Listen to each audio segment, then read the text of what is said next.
With all the excitement about Stranger Things coming to a close, it was easy to miss that season 1 of Pluribus also came to a close right around the same time. And if you haven't heard of Pluribus, it's the latest sci-fi show from Apple TV that is helmed by the godfather of prestige television himself, Vince Gilligan. If you don't know who Vince Gilligan is, he is the mastermind that brought us Breaking Bad and Better Call Saul, except in this show he decided to leave the meth behind and move on to a low-key sci-fi thriller that also takes place in New Mexico.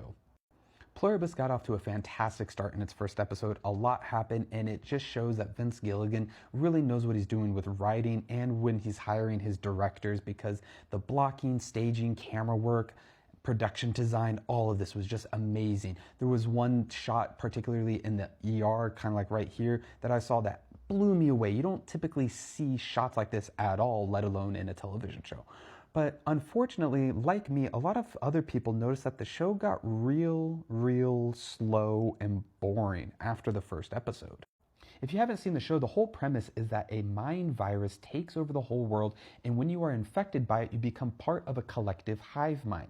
There were 3 different outcomes from the infection. 1, you became part of the hive mind like most of the people did.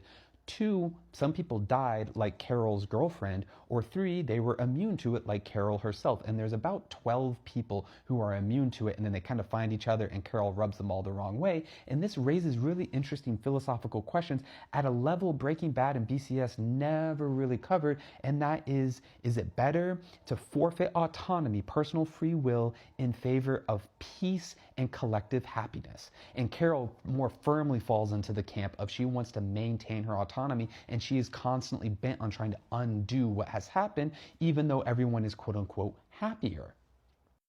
The problem is so many plot points are just so slow and the scenes drag out. There are scenes where she is talking to Manusus, who speaks Spanish. He's from Paraguay, and they use a phone translator, and instead of doing any kind of montage sequence or rapid cuts or anything like that, no, the camera stays put on them while they talk in English into the phone. It translates to Spanish. He thinks he talks Spanish into it. It translates it to English, and scenes like this just drag on, and it can come across really boring. I think the saving grace here is the high level of direction I mentioned earlier, and that even if you don't know what's going on, you can sit down in the middle of an episode and just appreciate how pretty the pictures are, how amazing the framing and colors are, and it creates a really visually satisfying environment.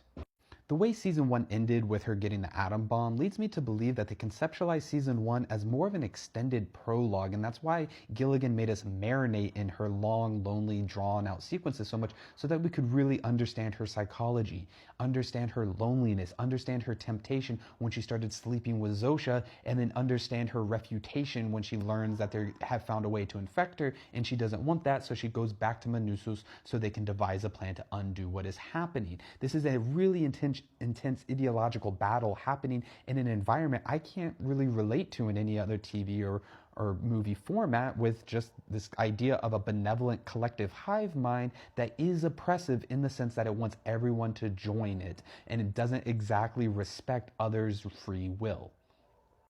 Anyhow, those are my thoughts on Pluribus. What do you think? And if there's another TV show or movie you want me to cover, please leave it in the comments. I love storytelling and film and TV, so I'm going to be making this all the time. And if you want me to watch something, just let me know. Fallout's coming next, I think, by the way.